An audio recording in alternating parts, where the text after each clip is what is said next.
ठीक है।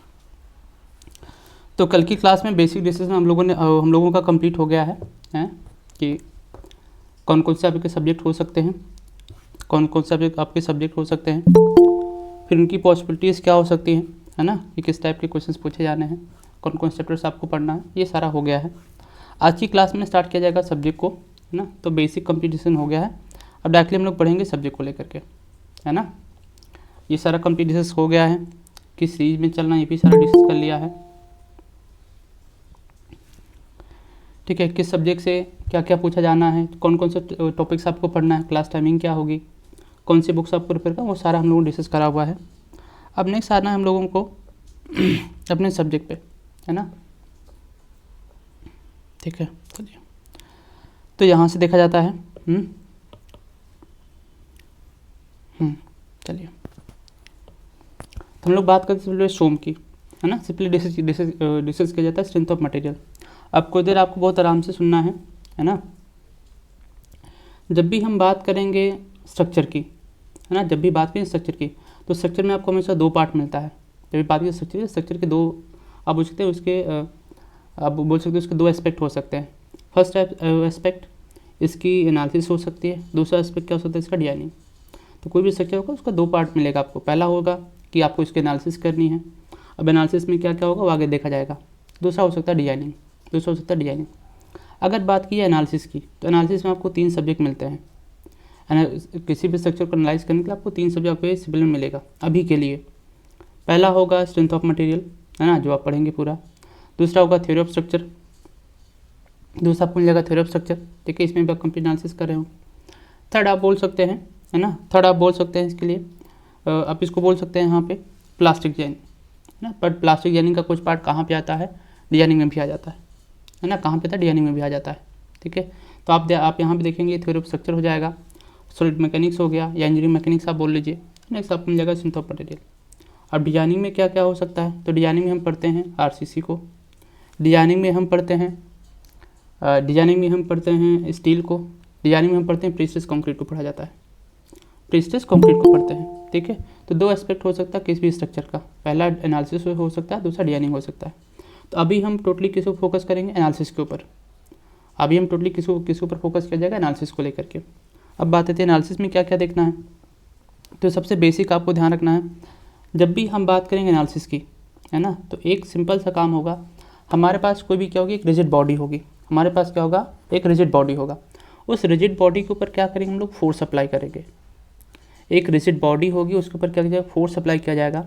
जब फोर्स को अप्लाई करेंगे तो उस बॉडी का बिहेवियर ऑब्जर्व किया जाएगा। उस बॉडी का हम लोग क्या करेंगे, बिहेवियर को ऑब्जर्व करेंगे। भाई सबको ध्यान से सुनते हुए चलिएगा, है ना, आगे हम लोग डिस्कस कर लेंगे, सबको ध्यान सुनते हुए चलेगा। तो कोई हमारे पास एक रिजिड बॉडी होगी, ये सबसे आपको बेसिक बता रहा हूँ, ठीक है।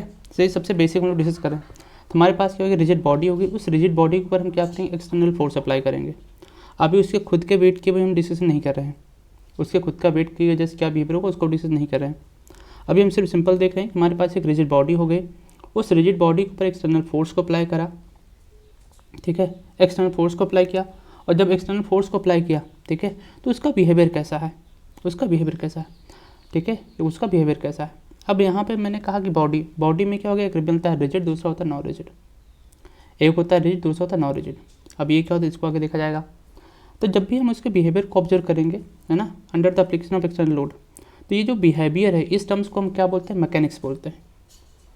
ये जो बिहेवियर है बॉडी का कि डिफरेंट लोडिंग कंडीशन में या एक्सटर्नल लोड पे उसका बिहेवियर कैसा होगा, इसको हम क्या बोलते हैं, इसको मैकेनिक्स बोला जाता है।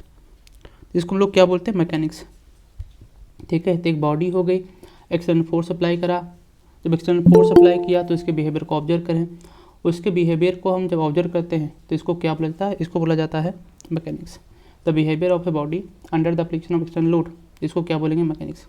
अब बिहेवियर में क्या क्या पता किया जाएगा, ठीक है। जैसे आपको सिंपल से कहा जाए, मान लो मेरे पास कोई भी एक बॉडी हो गई, ये हो गया, इसके ऊपर फोर्स अप्लाई करा, तो क्या हो सकता है, इसमें एक्सटेंशन हो सकता है, मीन्स इलोंगेट हो सकता है ना, इलोंगेट हो सकता है। क्या हो सकता है, नेक्स्ट कॉम्प्रेस हो सकता है, ये कॉम्प्रेस हो सकता है। नेक्स्ट क्या हो सकता है, ये बेंड हो सकता है इसमें, है ना, इसमें आपको बेंडिंग मिल सकती है, इसमें डिफ्लेक्शन मिल सकता है, ठीक है, इसमें क्या मिल सकता है आपको, डिफ्लेक्शन मिल सकता है, ठीक है। ये स्ट्रेच हो सकता है, तो डिफरेंट डिफरेंट इसके क्या मिल रहे हैं आपको, बिहेवियर मिल रहे हैं कि फोर्स अप्लाई किया तो एक्सटेंड हो गया, फोर्स अप्लाई किया तो कॉम्प्रेस हो गया, है ना, फोर्स अप्लाई किया तो कॉम्प्रेस हो गया, फोर्स अप्लाई किया तो इलॉन्गेट हो गया, फोर्स अप्लाई किया तो बेंड हो गया। ये डिफरेंट बिहेवियर है। तो बिहेवियर में आप क्या पता करते हैं, वो सारे पैरामीटर्स होंगे। इन सबको आगे डिटेल में डिस्कस किया जाएगा, इन सबको आगे डिटेल में डिस्कस किया जाएगा। ये तो पहली चीज़ हो गई, ये तो पहली चीज़ हो गई। अब फोर्स किसके ऊपर अप्लाई किया, यहाँ पे एक बॉडी के ऊपर, ठीक है। फोर्स किसके ऊपर अप्लाई किया, एक बॉडी के ऊपर। अब बॉडी क्या हो सकती है, पहला रिजिड हो सकता है, दूसरा क्या हो सकता है, नॉन रिजिड हो सकता है। पहला रिजिड हो सकता है, दूसरा क्या हो सकता है, नॉन रिजिड हो सकता है। हाँ, किसी कोई डाउट है?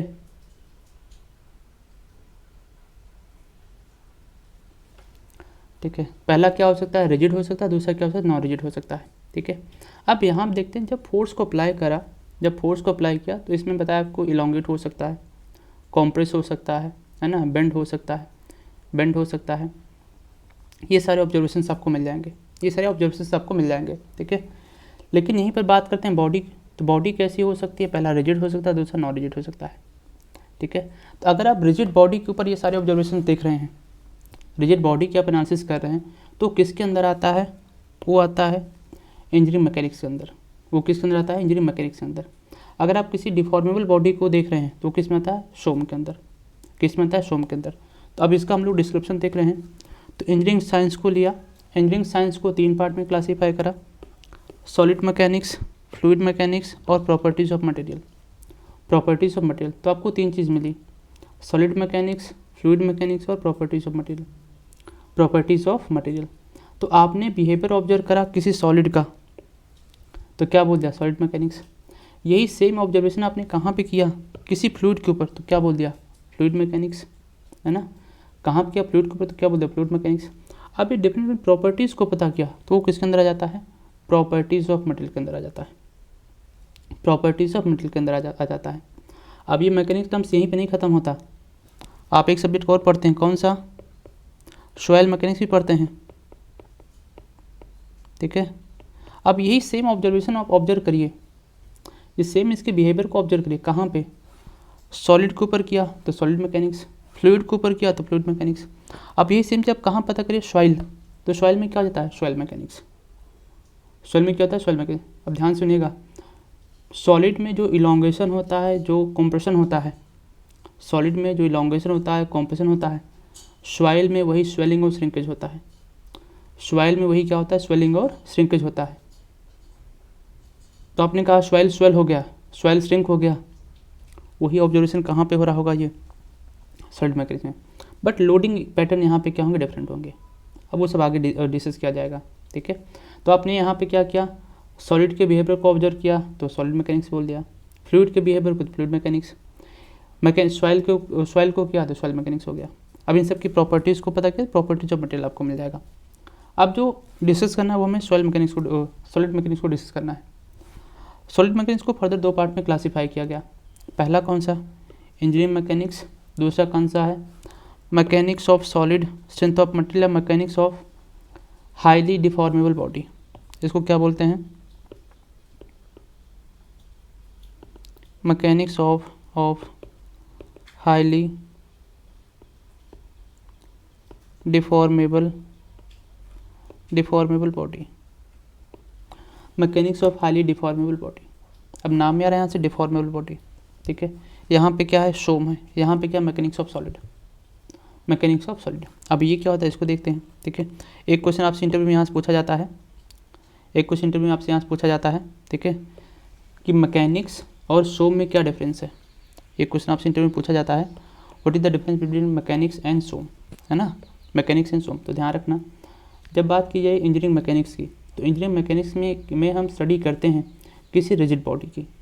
अगर आप किसी रिजिड बॉडी की स्टडी कर रहे हैं तो उसको क्या बोला जाएगा, इंजीनियरिंग मैकेनिक्स बोला जाएगा। तो इंजीनियरिंग मैकेनिक्स में पूरे हम रिजिड बॉडी के एनालिसिस कर रहे होंगे, लेकिन शो में हम किसकी एनालिसिस करते हैं, नॉन रिजिड या फिर डिफॉर्मेबल, नॉन रिजिड या फिर डिफॉर्मेबल।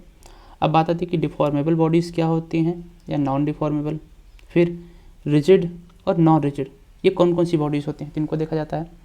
अगर आप किसी बॉडी के ऊपर फोर्स अप्लाई किया आपने, है ना, किसी बॉडी के ऊपर फोर्स अप्लाई किया, फॉर एग्जांपल है ना, ये पॉइंट 1 है, ये पॉइंट, ठीक है, ये पॉइंट 2 है, इनके बीच की लेंथ आप ले यहाँ से L है, लेंथ कितने यहाँ से L है। तो आपने क्या किया, यहाँ पे एक पुल को अप्लाई करा। After the application of this load P या पुल P हो सकता है ना, जो पॉइंट A है B, इसमें कोई चेंजेस नहीं है, this no changes between point 1 and 2। इसको क्या बोला जाएगा, इसको बोलेंगे हम लोग यहाँ से रिजिड बॉडी या फिर नॉन डिफॉर्मेबल बॉडी, कि आपने फोर्स अप्लाई किया लेकिन कोई डिफॉर्मेशन नहीं हुआ, इसको क्या बोला जाएगा, नॉन डिफॉर्मेबल और रिजिड बॉडी। लेकिन यहीं पर after the application of load P क्या हो जाए, ये चेंज हो जाए, ए कहाँ 1 कहाँ पे आ गया, इस पॉइंट पे आ गया, मानते हैं 1 डैश पे आ गया, 2 यहाँ पे आ गया, 2 डैश पे आ गया, तो इसको क्या बोलते हैं, डिफॉर्मेबल बोल देते हैं, कि आपने फोर्स अप्लाई किया डिफॉर्म हो गया, फोर्स अप्लाई किया ये डिफॉर्म हो गया। तो डिफॉर्मेबल नॉन डिफॉर्मेबल, इसका आपको ध्यान रखना है। ये बेसिक टर्म्स हैं, अभी हम लोग बहुत बड़ा कंसेप्ट नहीं सीख रहे हैं, बेसिक से स्टार्ट कर रहे हैं। तो डिफॉर्मेबल और नॉन डिफॉर्मेबल हो गया, ठीक है। तो इंजीनियरिंग मैकेनिक्स में हम किसके एनालिसिस करते हैं, इंजीनियरिंग मैकेनिक्स में हम किसके एनालिसिस करते हैं, किसी रिजिड बॉडी की या फिर नॉन डिफॉर्मेबल बॉडी की। क्या फोर्स अप्लाई, कोई भी चेंजेस आपको देखने को नहीं मिलेगा, ठीक है। चेंजेस नहीं देखने को मिलेगा इन द सेंस बहुत स्मॉल होगा, नेग्लिजिबल होगा। जैसे कहा जाए कंक्रीट, जैसे कहा जाए कंक्रीट, तो कंक्रीट क्या डिफॉर्मेबल बॉडी है, नहीं, कंक्रीट या नॉन डिफॉर्मेबल बॉडी। तो कंक्रीट में डिफॉर्मेशन नहीं होते हैं, जो होते हैं बहुत नेग्लिजिबल होते हैं, इसलिए हम क्या करते हैं, उसको रिजिड मान के चलते हैं। ध्यान रखना सब कोई, अगर बहुत नेग्लिजिबल डिफॉर्मेशन है या फिर नहीं है, उसको क्या बोला, उसको रिजिड बॉडी बोला जाता है। तो किसी भी स्ट्रक्चर का जो डिजाइन होता है वो किसको लेकर के होता है, वो रिजिड सिस्टम को लेकर के होता है। किसको लेकर के होता है, रिजिड को लेकर के करते हैं, ठीक है। चलिए, ये तो यहाँ से मिल जाएगा। तो ये मैकेनिज्म किसकी स्टडी करते हैं यहाँ पे, रिजिड और non deformable body. But show में हम किसकी स्टडी करते हैं यहाँ से, डिफॉर्मेबल और नॉन रिजिड बॉडी, डिफॉर्मेबल और नॉन रिजिड बॉडी। अब क्या क्या होता है इसको डिस्कस कर लिया। रिजिड बॉडी में क्या हो जाएगा, रिजिड बॉडी में क्या हो जाएगा कि आपने क्या क्या एक्सटर्नल लोड को अप्लाई किया। रिजिड बॉडी में क्या हुआ कि आपने एक्सटर्नल लोड को अप्लाई करा, does not show any deformations और any change in the geometry, कोई शेप और साइज उसका चेंज नहीं हो रहा है, तो उसको क्या बोला जाएगा, उसको बोला जाएगा रिजिड बॉडी। और यहीं पर लोड अप्लाई करने के बाद, यहीं पर लोड अप्लाई करने के बाद क्या हो गया, it shows change in geometry means shape and size को, और डिफॉर्मेशन हो गया, चेंज इन साइज को एंड डिफॉर्मेशन हो गया। इसको क्या बोल देते हैं, इसको बोल देते हैं यहाँ से डिफॉर्मेबल बॉडी। तो डिफॉर्मेबल नॉन डिफॉर्मेबल, इसका आपको ध्यान रखना है, डिफॉर्मेबल नॉन डिफॉर्मेबल, इसका आपको यहाँ पे ध्यान रखना है, ठीक है। अब आगे बढ़ते हैं, ठीक है। अब आगे देखा जाता है, इस डिफॉर्मेशन को, सबको ध्यान से सुनिएगा, इस डिफॉर्मेशन को मेजर करने के लिए, हम एक टेक्निकल टर्म्स को यूज़ करते हैं, है ना। इस डिफॉर्मेशन को मेजर करने के लिए हम एक टेक्निकल टर्म्स को यूज़ करते हैं, that technical terms is the strain, ये बहुत सारे लोगों का डाउट होता है, अगर उनसे पूछा जाए कि व्हाट इज़ द स्ट्रेन, है ना, इंटरव्यू में कई बार आपसे पूछा जाता है व्हाट इज़ द स्ट्रेन, तो एक पता नहीं कौन सा माइंड में पैरामीटर सेट हो गया है कि जब भी कोई पूछेगा व्हाट इज़ द स्ट्रेन, तो पहला आंसर ये होगा, change in length divide by original length, change in length divide by original length, है ना। जबकि स्ट्रेन ये नहीं है, आप किसको बता रहे हैं, आप लॉन्गिट्यूडनल स्ट्रेन को बता रहे होंगे, अगर आप लेंथ को लेके चल रहे हैं तो आप स्ट्रेन को बता ही नहीं रहे हैं, और ये भी लॉन्गिट्यूडनल लेंथ भी एक्यूरेट इसका डेफिनेशन नहीं होगा या फिर सिग्निफिकेंस नहीं होगा, ठीक है। तो जो ये डिफॉर्मेशन होता है, इस डिफॉर्मेशन को मेजर करने के लिए हमने एक टेक्निकल टर्म्स को यूज़ किया, that technical terms is the strain. तो स्ट्रेन सिंपल आपको क्या बताता है, डिफॉर्मेशन, कब, जब हम कोई एक्सटर्नल लोड को अप्लाई करते हैं तब। तो जब भी किसी बॉडी के ऊपर हम क्या करते हैं, एक्सटर्नल फोर्स अप्लाई करते हैं, तो उसका ज्योमेट्रिकल चेंजेस होते हैं, उसमें डिफॉर्मेशंस होता है। उस डिफॉर्मेशन को मेजर करने के लिए हम एक टेक्निकल टर्म्स को यूज़ करते हैं, that technical terms is the strain, इसका आपको ध्यान रखना है। ये छोटे छोटे पॉइंट्स हैं, या बोल सकते हैं टॉपिक्स हैं, जो इंटरव्यू में आपसे पूछे जाते हैं, तो बेसिक्स क्लियर होगा तभी आप इसका आंसर कर पाएंगे, बेसिक्स क्लियर होगा तभी आप इसका आंसर कर पाएंगे। ठीक है, चलिए तो बोल सकते हैं हम लोग यहाँ से, अब बोल सकते हैं SOM is the branch of science, है ना। So we can clearly state that SOM is the branch of science which deals with the influence of loading on the deformable elastic body. अब पहला ही टर्म्स मिला आपको यहाँ से, deformable elastic body, और सोम में इसी की तो हम क्या होते हैं, स्टडी करते हैं। Deformable elastic body based on Hooke's law, किसके ऊपर बेस्ड होता है, ये हुक्स लॉ के ऊपर। अब हुक्स लॉ क्या होता है उन सब आगे डिस्कस किया जाएगा, वो सब आगे डिस्कस किया जाएगा। तो सोम क्या हो जाएगा, SOM is a branch of science which deals with the influence of loading on deformable elastic body based on the Hooke's law, based on the Hooke's law. तो सोम में हम इसी की स्टडी कर रहे होंगे। ठीक है, तो सोम क्या होता है ये देख लिया, इंजीनियरिंग मैकेनिक्स क्या होता है ये देख लिया, what is the deformable body ये देख लिया, what is the non deformable body ये देख लिया। डिफॉर्मेशन को मेजर करने के लिए we use our technical terms, that is the strain, that is the strain, इसको देख लिया। ये तो आपको बेसिक मिल जाता है about the subject, about the subject. अब आगे बढ़ते हैं, बाकी देखा जाता है। नेक्स्ट है फेलियर ऑफ मटेरियल, नेक्स्ट है फेलियर ऑफ मटेरियल। तो फेलियर ऑफ मटेरियल, अब इसका सिग्निफिकेंस क्या होता है, इसका मतलब क्या होता है, इसको देखा जाता है। ठीक है, जब भी हम बात करते हैं फेलियर ऑफ मटेरियल की, आप कोई स्ट्रक्चर डिजाइन कर रहे हैं, कोई स्ट्रक्चर डिजाइन कर रहे हैं, तो हमारे शो में केवल दो पॉसिबिलिटीज अलाउड होती हैं, है ना। जो स्ट्रेंथ ऑफ मटेरियल है उसमें दो पॉसिबिलिटीज अलाउड होती हैं। पहला, स्ट्रक्चर के ऊपर लोड अप्लाई किया, स्ट्रक्चर क्या करेगा, फेल कर रहा है, द फेलियर में भी ग्रेजुअल फेलियर, दूसरा हो सकता है सडन फेलियर हो सकता है। द फेलियर में भी ग्रेजुअल और इट में भी सडन, तो फेलियर ऑफ मटेरियल को दो पार्ट में क्लासीफाई किया गया, पहला कौन सा मिल जाता है आपको, प्लास्टिक डिफॉर्मेशन, पहला क्या मिलता है आपको, प्लास्टिक डिफॉर्मेशन। दूसरा आपको क्या मिलता है, फ्रैक्चर डिफॉर्मेशन, तो पहला क्या हो गया, प्लास्टिक डिफॉर्मेशन, दूसरा क्या हो गया, फ्रैक्चर डिफॉर्मेशन। तो दो टाइप का आपको डिफॉर्मेशन मिलते हैं, या बोल सकते हैं सोम में दो टाइप की, या बोल सकते हैं सोम में दो टाइप्स के फेलियर अलाउड होते हैं, पहला प्लास्टिक, दूसरा है फ्रैक्चर। अब प्लास्टिक क्या होता है इसको देखिए, आप जब लोड अप्लाई करते हैं किसी मटेरियल के ऊपर, अगर मटेरियल क्या कर रहा है, वो ग्रेजुअली फेल कर रहा है, सडन से नहीं, क्या कर रहा है वो ग्रेजुअली फेल कर रहा है। ठीक है, तो ऐसे फेलियर्स को हम क्या बोलते हैं, डक्टाइल फेलियर, क्या बोलते हैं, डक्टाइल फेलियर, या फिर प्लास्टिक डिफॉर्मेशन, और जिस मटेरियल में ऐसे फेलियर या फिर डिफॉर्मेशन को हम ऑब्जर्व करते हैं, that material is known as ductile material, उसको क्या बोल देते हैं हम, डक्टाइल मटेरियल बोलते हैं, ठीक है। और जिस मटेरियल में आपने लोड अप्लाई किया, ग्रेजुअल डिफॉर्मेशन ना हो करके क्या हो गया, वो सडन में हो गया, क्या हो गया, वो सडन में फेल कर गया, क्या कर गया, वो सडन फेल कर गया। ध्यान रखना, ऐसे फेलियर्स को हम बोलते हैं ब्रिटल फेलियर, और ये फेलियर जिस मटेरियल में आपको मिलता है उस मटेरियल को बोल दिया जाता है ब्रिटल फेलियर, सॉरी उस मटेरियल को हम बोल देते हैं ब्रिटल मटेरियल, उसको हम क्या बोल देते हैं, ब्रिटल मटेरियल बोल देते हैं। ठीक है, तो ये दो टर्म्स आपको ध्यान रखना है।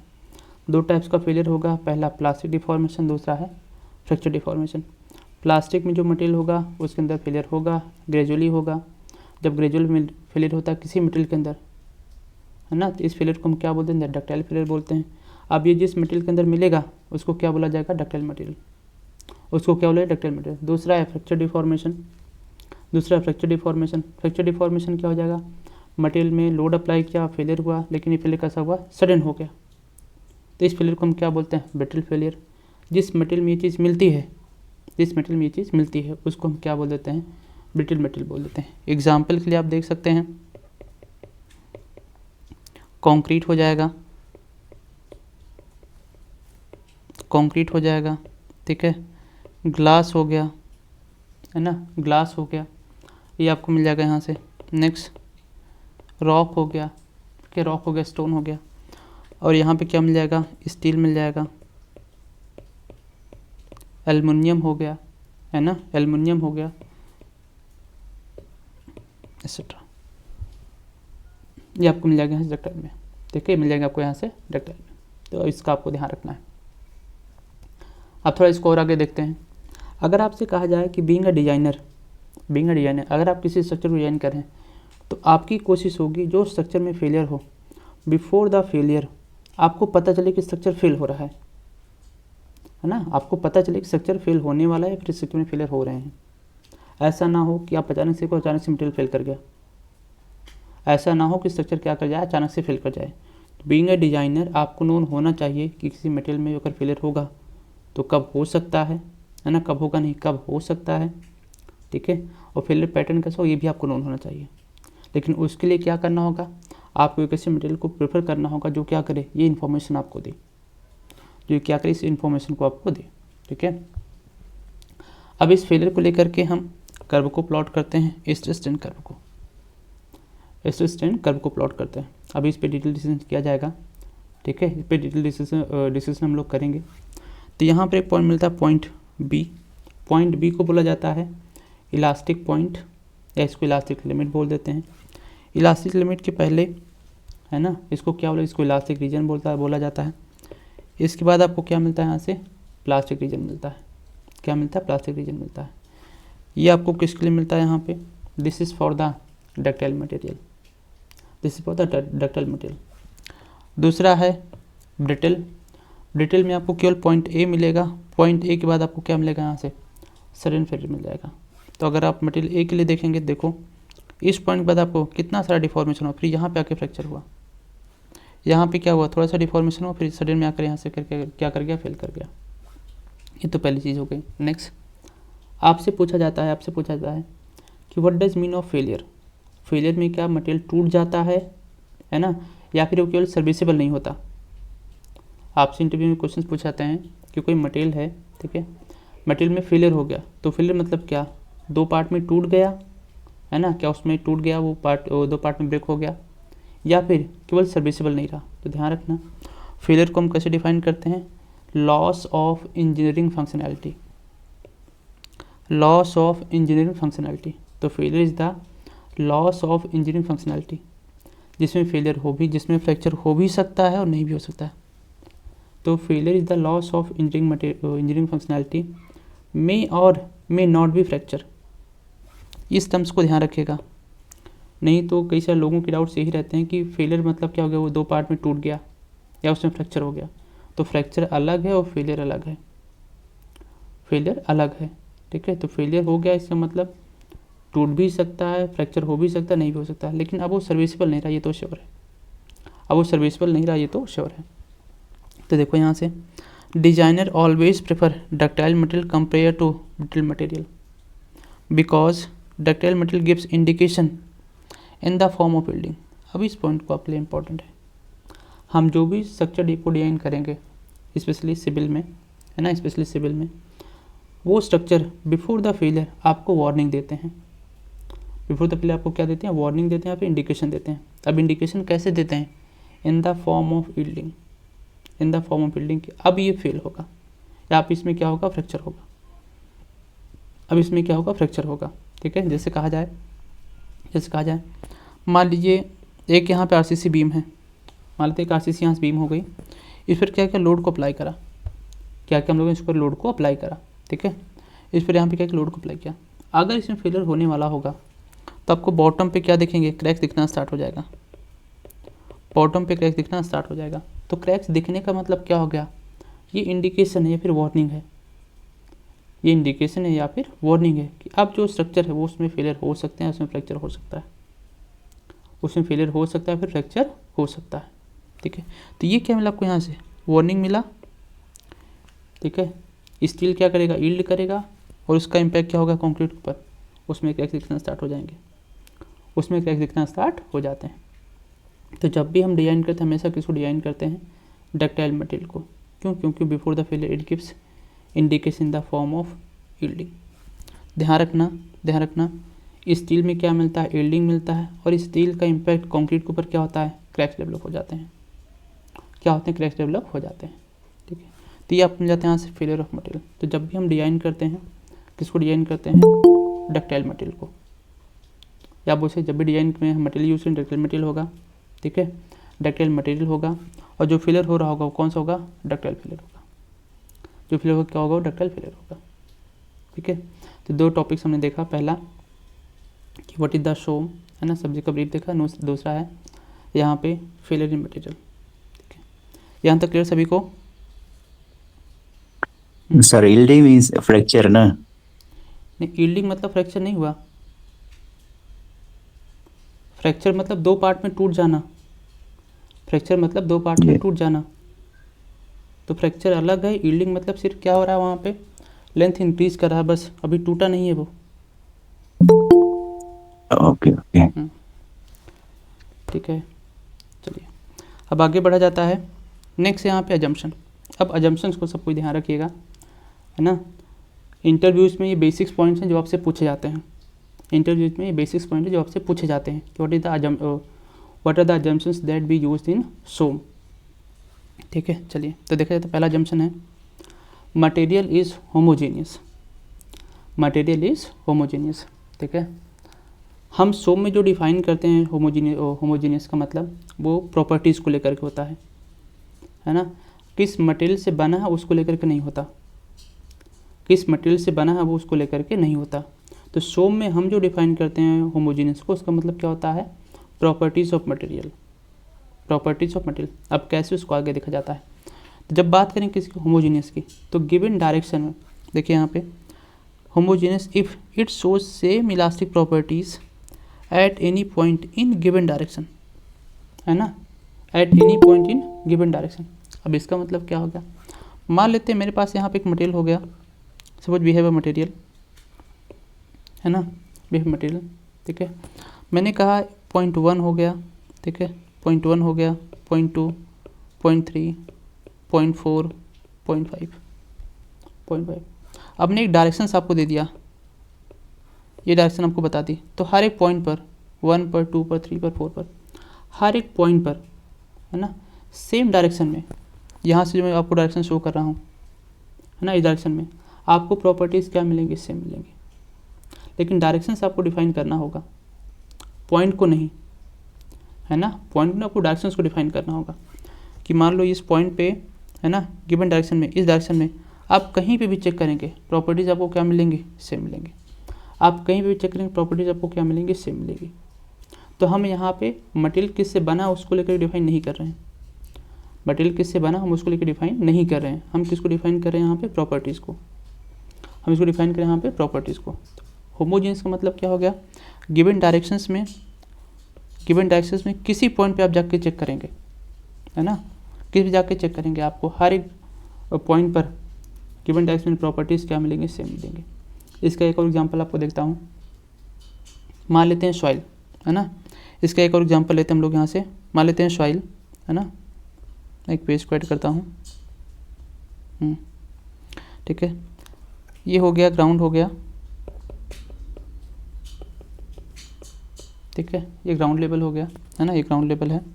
इस ग्राउंड लेवल से मान लेते हैं 0.5 मीटर, है ना, बिल द 0.5 मीटर। मैंने 2 पॉइंट को सेलेक्ट किया, ये पॉइंट 1 है, ये पॉइंट 2 है। अब ध्यान से देखिएगा, मैंने इसको यहाँ पे मैं कन्वेंशन को शो कर देता हूँ, ये वाई डायरेक्शन है और ये एक्स है। तो मैंने यहाँ पे 2 एक्सिस को लिया, एक्स, और यहाँ पे लिया वाई। ठीक है, मैंने परमिलिटी को शो किया, के वाई लिख दिया, और यहाँ पे क्या लिख दिया, के एक्स, क्या लिखते के एक्स। अब इस पॉइंट पर, है ना, ये जो पॉइंट 1 है, इस पॉइंट 1 पर वाई डायरेक्शन प्रॉपर्टीज़ क्या हैं, अलग हैं, और एक्स में क्या है, यहाँ पे अलग है, एक्स में यहाँ पे क्या अलग है। ठीक है, लेकिन ध्यान से देखिएगा, अगर मैं पॉइंट 2 पर आऊँ, है ना, तो अब जो आपको मिलेगा यहाँ पे एक्स में, वाई में, एक्स में और वाई में, कि यहाँ पे क्या हो गया, ये कि एक्स हो गया। अगर ये क्या है, होमोजीनियस है, अगर ये क्या है, होमोजीनियस, तो पॉइंट 1 पर के वाई, पॉइंट 2 पर के वाई, दोनों क्या होगा, सेम होगा। तो permeability in y direction at both point will be same in given direction, in given direction. तो गिवन डायरेक्शन वाई में दोनों पॉइंट पर परमिलिटी आपको क्या मिलेगी, सेम मिलेगी। अगर कुछ ऐसी आपको प्रॉपर्टीज़ मिल रही हैं किसी मटेरियल में, उसको हम क्या बोलेंगे, होमोजीनियस बोलेंगे, उसको क्या बोलेंगे, होमोजेनियस। तो यहाँ पे सिग्निफिकेंस किसकी है, डायरेक्शंस की, पॉइंट्स की नहीं है। पॉइंट कितने भी हो सकते हैं, पॉइंट में भी इनफाइनाइट, लेकिन जिस भी डायरेक्शन को आप सिग्निफाई करेंगे उस डायरेक्शन में हर एक पॉइंट पर प्रॉपर्टीज़ क्या होंगी, सेम होंगी। हर एक पॉइंट पर प्रॉपर्टीज़ आपको क्या मिलेंगे, सेम मिलेंगे। अगर ऐसा कुछ आपको मिल रहा है किसी मटेरियल में तो उस मटेरियल को हम क्या बोलेंगे, होमोजेनियस। उसको क्या बोला जाएगा, होमोजेनियस। तो सोम का पहला जम्पशन कहता है अगर आप कोई मटेरियल ले रहे हैं, है ना, अगर आप कोई मटेरियल ले रहे हैं तो मटेरियल कैसा होना चाहिए यहाँ पे, होमोजेनियस। कैसा होना चाहिए यहाँ पे, होमोजेनियस। एग्जाम्पल क्या जाएगा यहाँ पे, स्टील। ठीक है, अब यहाँ पे लिखा eight any point, it means homogeneity, या बोल सकते हैं properties of homogeneous material will not be depends, है ना, will not be depends on points, it will depends on the direction. किस पर डिपेंड करेगा, डायरेक्शन पर, ये पॉइंट्स पर डिपेंड नहीं करेगा। देखो नेक्स्ट पॉइंट यही है, hence properties of homogeneous material is independent of points. ये क्या होता है, यहाँ से इंडिपेंडेंट ऑफ पॉइंट्स होता है। ये तो हो गया यहाँ से होमोजेनियस। अब नेक्स्ट बात करते हैं यहाँ पे, यहाँ पे सेकेंड एजम्पशन आपको मिलता है यहाँ पे, material is considered to be isotopic. Material is considered to be isotopic. अब इसका मतलब क्या हो गया, देखिए material is termed as isotopic. ठीक है, आइसो मतलब क्या हो जाता है, सेम। आइसो मतलब क्या हो जाएगा यहाँ पे, सेम। टॉपिक मतलब क्या हो जाएगा, प्रॉपर्टीज। लेकिन इसको हम लोग यूज़ कैसे करते हैं, देखो termed as isotopic if it shows same elastic properties in all direction at any point, in all direction at any point. ठीक है, मीन्स किसी पॉइंट पर, मान लो यहाँ पे एक पॉइंट हो गया, इस पॉइंट पर आप किसी भी डायरेक्शन में चेक करिए, है ना, किस डायरेक्शन में चेक करिए, आपको प्रॉपर्टीज़ क्या मिलेंगी, सेम मिलेंगी। क्या मिलेंगी, सेम मिलेंगी। इस पॉइंट किसी भी डायरेक्शन में आप चेक करो। ठीक है, तो अब यहाँ पे क्या हो गया, अब डायरेक्शन कोई भी हो, सब में प्रॉपर्टीज़ तो क्या है, सेम है। तो ये किस पर डिपेंड कर रहा होगा, पॉइंट्स के ऊपर। किस पर डिपेंड कर रहा होगा, पॉइंट्स के ऊपर। ठीक है, फिर से आप सेम एग्जाम्पल को देख सकते हैं, है ना, सेम एग्जाम्पल को देख सकते हैं। आपसे कहा जाए सॉइल क्या आइसोट्रोपिक है, सॉइल क्या आइसोट्रोपिक है, नहीं। क्यों, because permeability in x direction equal to नहीं होता किस में, वाई के। ये दोनों सेम नहीं होते हैं, k x is not equal to k y. तो soil is not homogeneous, soil is a non isotropic, sorry homogeneous नहीं, नॉन आइसोट्रोपिक। क्यों, क्योंकि पर्टिकुलर पॉइंट पे या फिर गिवन पॉइंट पर हर एक डायरेक्शन में प्रॉपर्टीज आपको सेम नहीं मिलेंगी। डायरेक्शन प्रॉपर्टीज आपको सेम नहीं मिलती हैं। क्या मिलते हैं आपको, डिफरेंट मिलते हैं। अगर किसी ऐसे मटेरियल में आपके पास कोई ऐसा मटेरियल जिसके किसी पॉइंट पर आप चेक करो, है ना, उस पॉइंट पर सारे डायरेक्शंस में, उस पॉइंट पर सारे डायरेक्शन में प्रॉपर्टीज़ क्या हैं, सेम है, तो उनको हम क्या बोलते हैं, उनको बोलते हैं आइसोट्रोपिक। उनको क्या बोलते हैं हम लोग, आइसोट्रोपिक बोलते हैं। तो आइसोट्रोपिक जो मटेरियल्स होगा, है ना, आइसोट्रोपिक जो मटेरियल्स होगा वो किसके ऊपर डिपेंड करता है, पॉइंट्स के ऊपर। किस पर डिपेंड करता है, पॉइंट्स पर। किस पर डिपेंड नहीं करता है, वो डायरेक्शन पे, क्योंकि हर एक डायरेक्शन प्रॉपर्टीज़ क्या हैं, सेम है। क्योंकि हर एक डायरेक्शन प्रॉपर्टीज़ क्या है, यहाँ पे सेम है। देखो जब भी बात हो इन ऑल डायरेक्शन, इसका आपको देखना है, same elastic properties in all direction. All direction मतलब क्या हो गया, आपने एक पॉइंट को सिलेक्ट किया, अब हर एक पॉइंट पे क्या है, अब हर एक डायरेक्शन मटेरियल की प्रॉपर्टी क्या है, सेम है, उसको क्या बोला जाएगा, आइसोट्रोपिक। तो सो में आप जो मटेरियल लेके चलेंगे उसके अंदर पहला नेचर क्या होना चाहिए, it should be homogeneous. Second, it should be isotropic, it should be isotropic. तो कहा जाए आइसोट्रोपिक मटेरियल्स क्या पॉइंट्स के ऊपर डिपेंड करते हैं, यस। क्या पॉइंट्स के ऊपर डिपेंड करते हैं, यस। किस पर डिपेंड नहीं करते हैं, डायरेक्शन ऊपर, क्योंकि हर एक डायरेक्शन प्रॉपर्टीज़ क्या है, सेम। अब ऐसा कौन सा मटेरियल होगा, ग्लास हो गया। ऐसा कौन सा मटेरियल मिलेगा आपको यहाँ पे, ग्लास। तो फॉर एग्जांपल क्या मिलेगा आपको, ग्लास। तो ग्लास में प्रॉपर्टीज़ आपको मिलती हैं। ठीक है, पहला क्या होगा, मटेरियल शुड बी होमोजेनियस, दूसरा यहाँ पे शुड बी आइसोट्रोपिक। अब थर्ड पॉइंट देखिए यहाँ पे, इस पॉइंट में क्या कह रहा है, इस पॉइंट में कह रहा है, देखिए a homogeneous material need not to be isotropic. A homogeneous material need not to be isotropic. तो एक जो होमोजेनियस मटेरियल है जरूरी नहीं कि वो क्या हो, आइसोट्रोपिक हो। ये मैंडेटरी नहीं कि क्या हो, वो आइसोट्रोपिक हो, और ना ही ये मैंडेटरी है कि अगर कोई आइसोट्रोपिक है तो होमोजेनियस हो। है ना, ये मैंडेटरी नहीं है। मान लो कोई आपके पास होमोजेनियस मटेरियल है तो होमोजीनियस है, बट इट डजंट मीन कि वो आइसोट्रोपिक भी होगा। और सेम आपको जो सपोज मिलता है, अगर आपके पास कोई आइसोट्रोपिक मटेरियल है, इट डजंट मीन कि क्या होगा, वो होमोजीनियस होगा, है ना। हो भी सकता है, नहीं भी हो सकता है, आपको दोनों पॉसिबिलिटीज़ मिलती हैं। इट मे बी और इट मे नॉट बी, तो ये हो भी सकता है और नहीं भी हो सकता है, दोनों केसेस आपको मिलते हैं। यहाँ पे आपको दोनों केसेस मिलते हैं। देखिए यहाँ से, on macro level almost all materials are homogeneous and isotropic. तो मैक्रो लेवल पे ध्यान रखिएगा, मैक्रो लेवल पे जितने मटेरियल्स होते हैं कैसे होते हैं, वो almost homogeneous and isotropic. But on micro level non homogeneous and non isotropic. ठीक है, तो इसका भी आपको ध्यान रखना है। और ये पॉइंट तो आपके लिए स्टेटमेंट फॉर्मेशन है, ये पॉइंट तो आपके लिए स्टेटमेंट को लेकर के है, स्टेटमेंट में करके आ सकता है, ये आपसे यहाँ पे स्टेटमेंट में करके आ सकता है कि स्टेटमेंट ट्रू है या फॉल्स है, स्टेटमेंट ट्रू है या फिर फॉल्स है। ठीक है, तो इन पॉइंट्स का आपको ध्यान रखना होगा। बाकी ऑब्जेक्टिव में आपको ये सारे पॉइंट्स मिलते हैं, ऑब्जेक्टिव में ये सारे पॉइंट्स आपको मिलते हैं, अभी आगे देखा भी जाएगा। ठीक है, अब हमें इनके कुछ कॉम्बिनेशंस को देखने हैं, ठीक है, ठीक है। पहला देखा जाता है, पहला कॉम्बिनेशन कौन सा है यहाँ पे, non homogeneous but isotropic. Isotropic हो गया मतलब किसी पॉइंट पर हर एक डायरेक्शन प्रॉपर्टीज़ क्या होंगी, सेम होंगी, तो आइसोट्रोपिक है ना। क्योंकि ये नॉन होमोजीनियस है तो दूसरे पॉइंट पे जाएंगे तो यहाँ की जो प्रॉपर्टीज़ है और इस पॉइंट पे जो सेम डायरेक्शन प्रॉपर्टीज है वो क्या होगी, डिफरेंट होगी। कैसे, ज़रा चेक करिए यहाँ पर क्या कह रहा है। यहाँ पे फर्स्ट पॉइंट देखिए, गिवन डायरेक्शन ये है, इसकी गिवन डायरेक्शन ये है, यहाँ पे क्या है ई डैश और यहाँ पे क्या है ई है। तो पहला क्या हो गया यहाँ से, नॉन होमोजीनियस बट आइसोट्रोपिक। तो इस पॉइंट 1 पर देखो हर डायरेक्शन प्रॉपर्टीज़ क्या है यहाँ पे सेम है, लेकिन जब दूसरे पॉइंट पे आ रहे हैं तो हर डायरेक्शन प्रॉपर्टीज़ तो क्या है, सेम है, लेकिन गिवन डायरेक्शंस में सेम डायरेक्शन में सेम प्रॉपर्टीज़ आपको नहीं मिल रही है, सेम डायरेक्शन में आपको सेम प्रॉपर्टीज़ नहीं मिल रही। इसको क्या बोला जाएगा, non homogeneous but isotropic, non homogeneous बस आइसोट्रोपिक।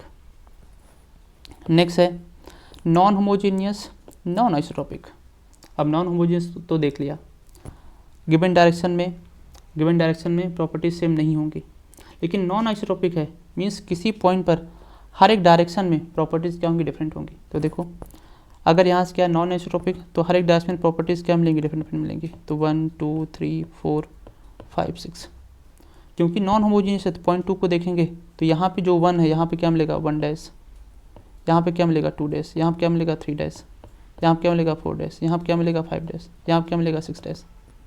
तो non homogeneous and non isotropic, ये कुछ कॉम्बिनेशन जो हो सकते हैं, नेक्स्ट क्या हो सकता है ये, तो पहला देखा नॉन होमोजीनियस आइसोट्रोपिक, फिर देखा non homogeneous non isotropic. Next आपको मिलता है ठीक है, नेक्स्ट आपको मिलता है होमोजीनियस एंड आइसोट्रोपिक, अब इसका मतलब क्या हो गया, होमोजीनियस का मतलब क्या हो गया, देखो इस डायरेक्शन में E1 है तो यहाँ पे भी आपको क्या मिल गया, E1 मिल गया। यहाँ पर क्या है E4 है तो यहाँ पे भी क्या E4 है ना। तो गिवन डायरेक्शन प्रॉपर्टीज तो क्या है, सेम है दोनों पॉइंट पे, बट इस गिवन पॉइंट पर हर एक डायरेक्शन प्रॉपर्टीज क्या है, डिफरेंट है। तो देखो नॉन आइसोट्रोपिक हो गया और होमोजीनियस हो गया। ठीक है, अब नेक्स्ट आपको मिलता है यहाँ पे होमोजीनियस एंड आइसोट्रोपिक। इसका मतलब क्या हुआ, गिवन डायरेक्शंस में हर एक पॉइंट पर गिवन पॉइंट पर हर एक डायरेक्शन प्रॉपर्टीज आपको क्या मिलेंगी, सेम मिलेंगी। देखो यहाँ से यहाँ पे ई है तो यहाँ पे भी है, लेकिन हर एक डायरेक्शन प्रॉपर्टीज क्या है, ई ही मिल रही है। इसका मतलब क्या हो गया, ये आइसोट्रोपिक हो गया। यहाँ पे ई है इस डायरेक्शन में तो गिवन डायरेक्शन यहाँ पे भी क्या ई है, तो क्या हो गया, ये होमोजीनियस हो गया। तो हम अपनी कैलकुलेशन को आसान बनाने के लिए किसको लेकर के चलते हैं यहाँ पे, होमोजीनियस एंड आइसोट्रोपिक। किसको लेकर चलते हैं, होमोजीनियस एंड आइसोट्रोपिक। ये बेसिक अजम्पशन है किसके, शो में, ये बेसिक अजम्पशन है किसमें, यहाँ पे शो में। ठीक है, कि होमोजीनियस क्या होता है और आइसोट्रोपिक क्या होता है, और इसका हम कैसे यूज़ कर रहे हैं, चलिए क्लियर यहाँ तक सभी को? क्लियर यहाँ तक सभी को? Good afternoon sir. चलिए ठीक सर है, ये 16 का आंसर करिए सब कोई। सर ये इंडिपेंडेंट इलास्टिक कांस्टेंट के बारे में थोड़ा हाईलाइट कर दीजिए ना। इंडिपेंडेंट इलास्टिक कांस्टेंट, अभी ये तो पढ़ा ही नहीं। हाँ, उसमें जो अब इंडिपेंडेंट इलास्टिक कांस्टेंट तो पढ़ा ही नहीं। चलिए क्वेश्चन नंबर 16 का आंसर करिए सब कोई। अलग अलग होते हैं ना, आइसोट्रोपिक के लिए 2 होता है। क्वेश्चन 16 का आंसर करिए सब कोई।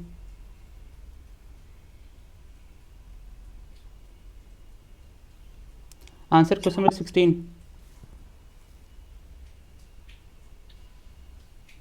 भाई जैसे आपको क्वेश्चन दिया जाए तुरंत आंसर करना है। तो क्या मिलेगा आपको? In all directions. आइसोट्रोपिक। तो क्या, हाँ हाँ, अब आप टाइप कर सकते हैं। तो सर कहाँ से कमेंट करते हैं सर? सर कमेंट कहाँ से करते हैं सर? ठीक है, तो क्या मिलेगा आपको यहाँ पे? आइसोट्रोपिक मिलेगा। तो आइसोट्रोपिक। ठीक है, क्या मिल जाएगा यहाँ से? आइसोट्रोपिक हो जाएगा। ठीक है, चलिए अब इसके ऊपर आपको दिख रहा है यहाँ पे 15 का आंसर करिए। क्वेश्चन नंबर 15 का आंसर करिए।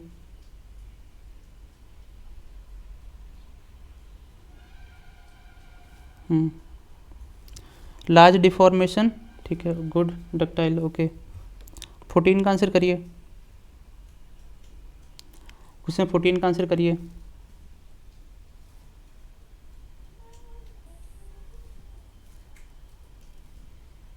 फोर्टीन का आंसर क्या हो जाएगा? ऑप्शन नहीं मिल जाएगा। ठीक है, क्या मिलेगा आपको यहाँ? डक्टाइल मिलेगा। क्या मिलेगा आपको यहाँ पे? डक्टाइल मिलेगा। ठीक है, तो छोटे छोटे क्वेश्चन जो आपको एग्जाम में पूछे जाते हैं, है ना, तो ऐसे करके हम लोग डिस्कस करेंगे। ठीक है, चलिए अब आगे बढ़ा जाता है। अब आगे देखते हैं। तो पहला देख लिया हम लोगों ने यहाँ पे अजम्पशंस कौन कौन से हैं, फिर देख लिया कितने टाइप्स के फेलियर्स होते हैं, है ना, कितने टाइप्स के फेलियर्स होते हैं। अब नेक्स्ट देखना हमें यहाँ पे लोड। नेक्स्ट देखना हमें यहाँ से लोड कि कितने टाइप्स के लोड होते हैं, है ना, कितने टाइप्स के लोड होते हैं। चलिए तो देखा जाता है यहाँ से लोड। तो लोड क्या हो जाता है? इट इज़ एक्सटर्नल फोर्स और movement. It is external force और movement experience by the body. तो एक्सटर्नल फोर्स और movement experience by the body is known as force. उसको क्या बोलते हैं? उसको लोड बोल देते हैं। ठीक है, अब देखो अब कितने टाइप्स के लोड होते हैं ये आपके लिए समझना जरूरी है ना। तो नेक्स्ट यहाँ पे क्लासिफिकेशन ऑफ लोड। तो लोड को हम टोटल 5 पैरामीटर पे क्लासीफाई करते हैं। लोड को टोटल हम 5 पैरामीटर पे क्लासीफाई करते हैं। ठीक है, अब कौन कौन सा? पहला है based on the direction of loading.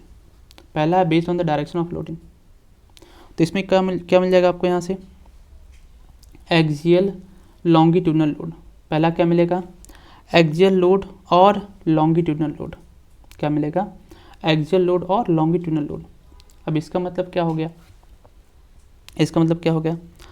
Load being applied parallel to the axis. कैसे अप्लाई हो रहा है यहाँ पे? Parallel to the axis. उसको क्या बोला जाएगा?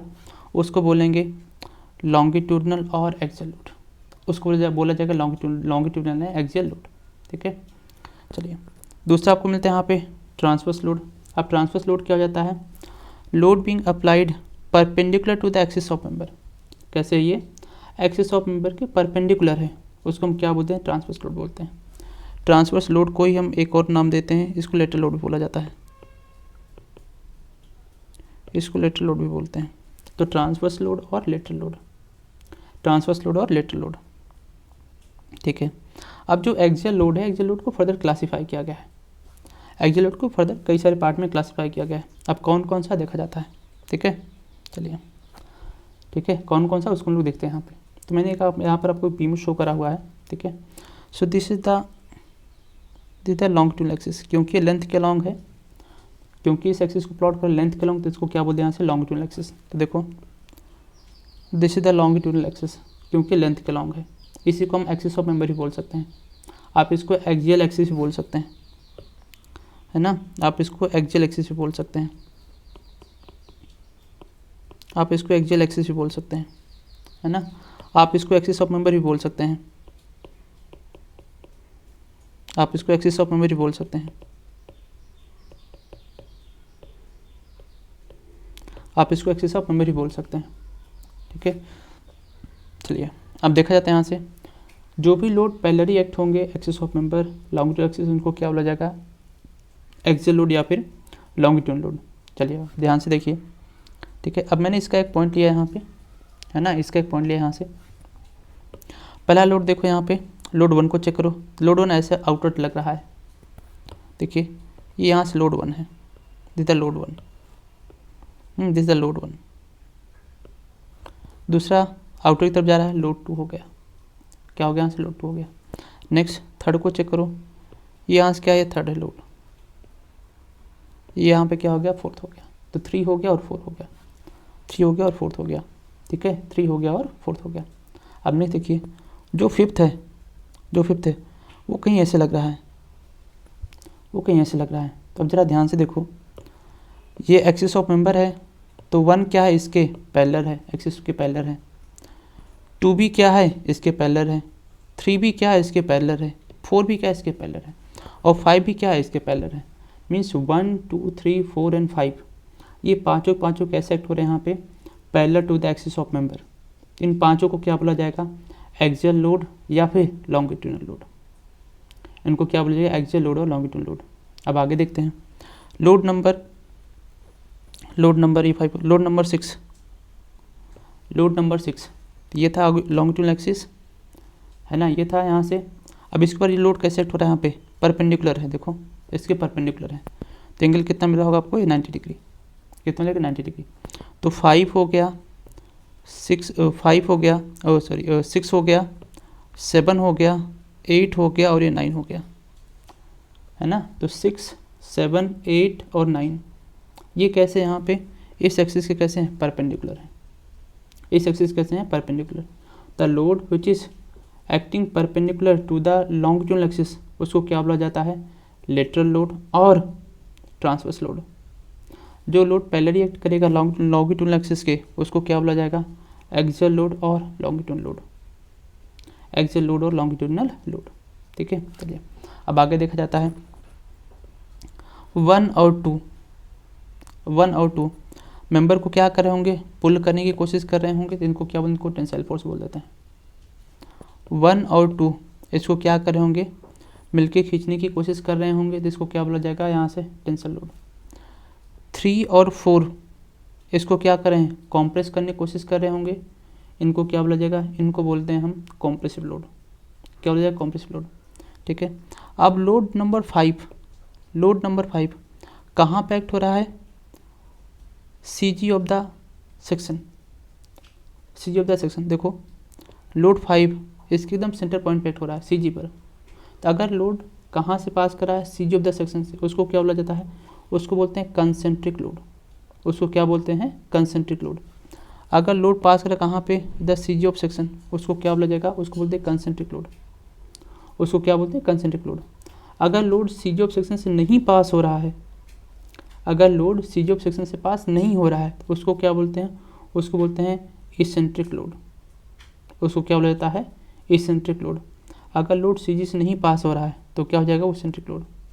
अब हम एक्सियल की बात करें, जरा चेक करो। 1 क्या CG से पास कर रहा है, नहीं। 2 क्या CG से पास कर रहा है, नहीं। 3 क्या CG से पास कर रहा है, नहीं। 4 क्या CG से पास कर रहा है, नहीं। इट मीन्स 1 2 3 एंड 4 ये क्या हो जाएंगे, eccentric load.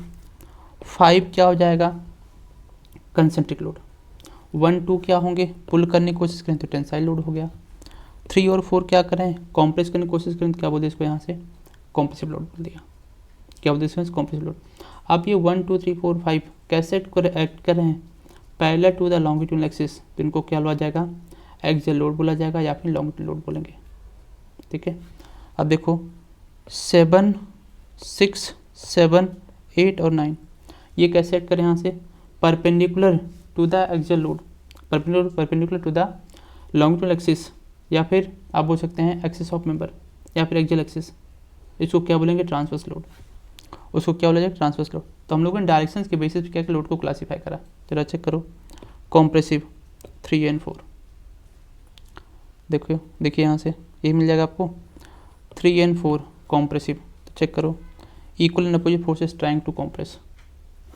Equal and opposite forces trying to pull 1 and 2, तो 1 2 3 4 क्या हो गया यहाँ पे eccentric, load not acting at C G या load not passes to the C G of section.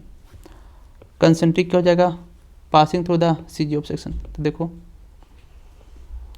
C G of section, तो इसेंट्रिक और concentric हो गया। अब नेक्स्ट देखिए यहाँ से transverse, load being applied perpendicular to the axis of member 6 7 8 9, ये क्या हो गया यहाँ पे ट्रांसवर्स और लेटरल लोड हो गए। तो हम लोगों ने पहला देखा types of load on the basis of, पहला देखा types of load on the basis of direction of loading, तो किस डायरेक्शन में लोड लग रहा है उसके बेसिस हमने क्या किया, इसको क्लासीफाई करा, किस डायरेक्शन में लोड लग रहा है उसको क्या किया हम लोग यहाँ से क्लासीफाई करा। ठीक है, क्लियर सभी को, first type of loading clear सभी को। ठीक है, नेक्स्ट आपको मिलेगा, नेक्स्ट यहाँ से, ठीक है, नेक्स्ट आपको मिलेगा यहाँ पे based on extent of loading, दूसरा है based on extent of loading. अब इसका मतलब क्या हो गया, चलो इसको देखते हैं। ठीक है, इसको हम किस पॉइंट तक एक्सटेंड कर रहे हैं, अब ध्यान से देखिएगा सब कोई। इसमें आपको दो चीज़ें मिलती हैं, पहला कौन सा पॉइंट लोड मिलेगा, दूसरा मिलता है आपको यहाँ पे डिस्ट्रीब्यूटेड लोड, दूसरा आपको मिलता है डिस्ट्रीब्यूटेड लोड। अगर पॉइंट ऑफ एप्लीकेशन, अगर लोड का पॉइंट ऑफ एप्लीकेशन बहुत स्मॉलर एरिया पर है ना, वो कहाँ पर है, बहुत स्मॉलर एरिया पे है, उसको क्या, उसको पॉइंट लोड बोलते हैं, उसको क्या बोलते हैं, पॉइंट लोड बोलते हैं। कहाँ पे है आप बोल सकते हैं, बहुत स्मॉलर एरिया पे अप्लाई हो रहा है, उसको क्या, उसको बोलते हैं हम लोग पॉइंट लोड। लेकिन यहीं पर क्या है, लार्जर एरिया पे लोड डिस्ट्रीब्यूट हो रहा है ना, कोई लोड बहुत लार्ज एरिया पे डिस्ट्रीब्यूट हो रहा है, उसको क्या बोल दिया जाता है, उसको बोलते हैं डिस्ट्रीब्यूटेड लोड, उसको क्या बोलते हैं डिस्ट्रीब्यूटेड लोड। अब जरा चेक करो, मैंने यहाँ पे एक फुटिंग को शो करा हुआ है ना, फुटिंग पर लोड ये अप्लाई हो रहा है, तो पॉइंट 1 को क्या बोला जाएगा, जो लोड 1 है इसको क्या बोलेंगे हम लोग पॉइंट लोड। आप ये लोड कहाँ से आया, इस फुटिंग से आया होगा यहाँ पे, और सॉइल पे डिस्ट्रीब्यूट हो रहा है, किसके थ्रू, यहाँ पे थ्रू दिस फुटिंग, अभी लार्ज एरिया पे डिस्ट्रीब्यूट हो रहा है, तो सॉइल इसका रेसिप्रोकेट कर रहा होगा, तो सॉइल ने अपोजिट डायरेक्शन में क्या किया, लोड को अप्लाई करा। अब ये कहाँ अप्लाई हो रहा है, क्या केवल इसी पॉइंट पर, नहीं, ये तो कंप्लीट एरिया पे अप्लाई हो रहा होगा, इसको क्या बोल देते हैं, इसको बोलते हैं डिस्ट्रीब्यूटेड लोड, इसको क्या बोलेंगे डिस्ट्रीब्यूटेड लोड। तो अगर लोड अप्लाई हुआ कहाँ पर, लार्जर एरिया, तो क्या हो जाएगा डिस्ट्रीब्यूटेड लोड, स्मॉलर एरिया तो क्या हो जाएगा ये पॉइंट लोड, क्या हो जाएगा पॉइंट लोड।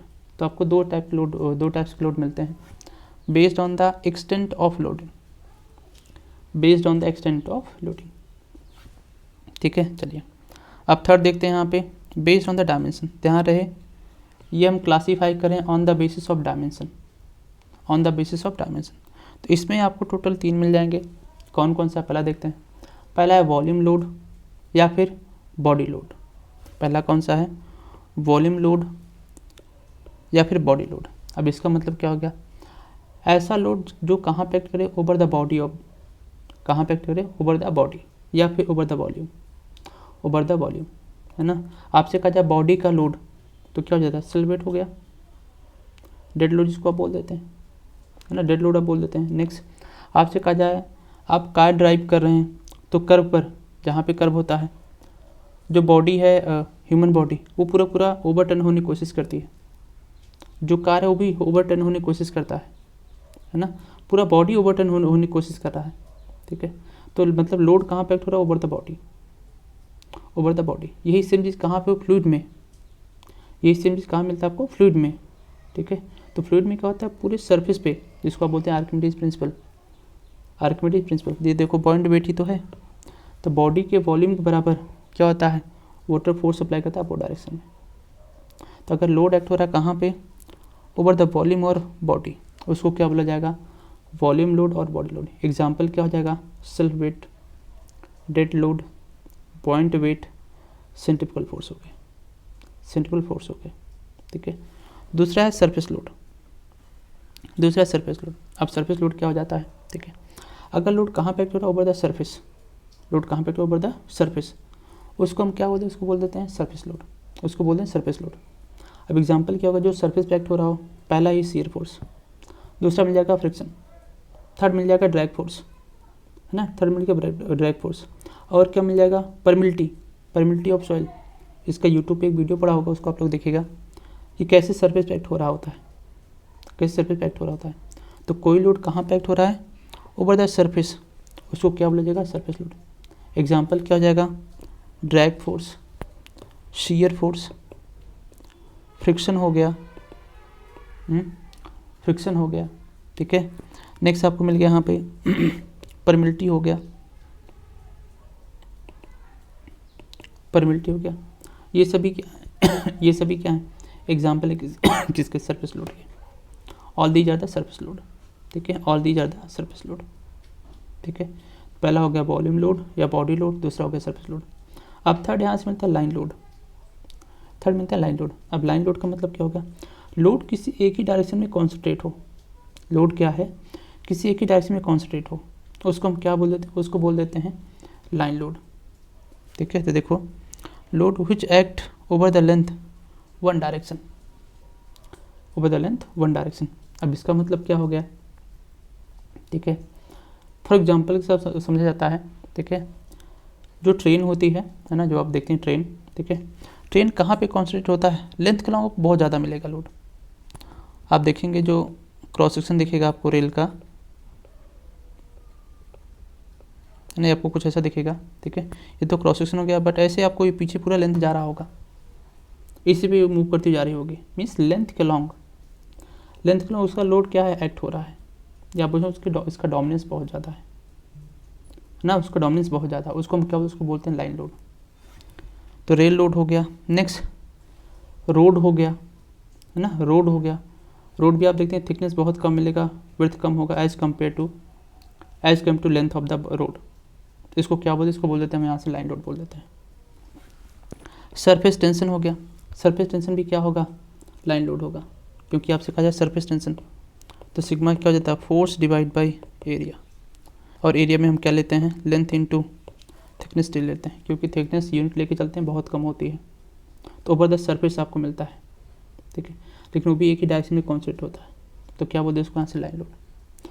तो आपको यहाँ पे on the basis of dimension 3 types के लोड मिल गए। पहला हो गया वॉल्यूम लोड, दूसरा हो गया सरफेस लोड, और थर्ड मिल गया आपको लाइन लोड, थर्ड मिल गया आपको लाइन लोड। तो 3 टाइप के आपको लोड मिलते हैं, आपको 3 टाइप्स के लोड मिलते हैं, ठीक है। चलिए आप सेम आप यहाँ देख सकते हैं, इसका खुद का वेट है, डाउनवर्ड एक्ट हो रहा है, इसका खुद का वेट है, डाउनवर्ड एक्ट हो रहा है। तो क्या हो गया, इसको यहाँ से बोलिए, इसके यहाँ से सर